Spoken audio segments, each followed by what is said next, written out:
A 2-year-old boy may have spent the entire night alone in the woods before he walked up this morning to rescuers who were actually out looking for him. They'd been looking for him last night and couldn't find him. Indeed. Now, the boy is okay, but his father is still missing. The search for the dad is now being scaled back. We have a picture of 38-year-old Matthew Minert with his son, Oliver. Again, Oliver's okay. The two went out on a fishing boat yesterday. This was on Grapevine Lake. Live pictures from Sky 4 of where the search has been happening. This is the general area, the gathering place where the searchers have been kind of launching from.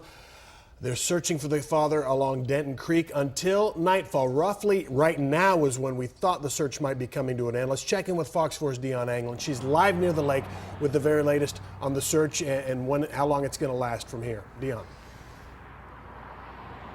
Yeah, that's right, Steve. The full-scale search is ongoing, and it will continue until dusk this evening. That search, of course, rejuvenated early today with Oliver Minert, the toddler son of the missing boater, found unharmed. Now, all hopes are for the same outcome for Matthew Minert. Clearly a miracle that the child was in as good a condition as he was, considering the elements, being out in the wild last night with all the wildlife that is present in this area, from snakes to coyotes to hogs. The 2-year-old boy, Oliver Minert, shown here with his dad, Matthew Minert, who's still missing, surprisingly appeared near the banks of Denton Creek Tuesday morning.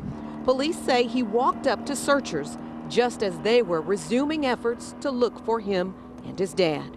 He was along the shoreline. It wasn't very heavily wooded at that point. I mean, that area had been searched last night, so, you know, whether he had wandered to that location sometime during the evening, we're just not sure. But he saw them, he approached them, he told them he was thirsty, and that he was cold. While doctors examined the toddler at Cook Children's Hospital in Fort Worth, state game wardens took possession of the recovered boat the father and son had been out fishing with. There were 2 life jackets in the boat. They will recreate a possible accident based on any damage found on the boat's exterior. Police say the toddler did not appear to have ever been submerged in water. Other evidence is being carefully weighed, even a photo that was texted about 6:30 Monday night. They sent a selfie to his wife last night as they launched the boat, and we did have some other boaters that saw them leave here to go out on their fishing trip. It was another boater out on the lake who actually found the boat unoccupied and alerted authorities. A canine team today was added to the ground search, and drones from 3 North Texas agencies are assisting in the air.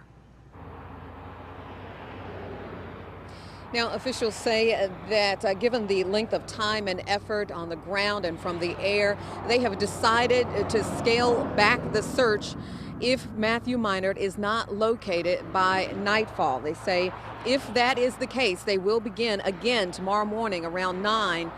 Only the search will transition into a recovery operation. It's the latest live here. Now back to you. Dion Anglin, thank you.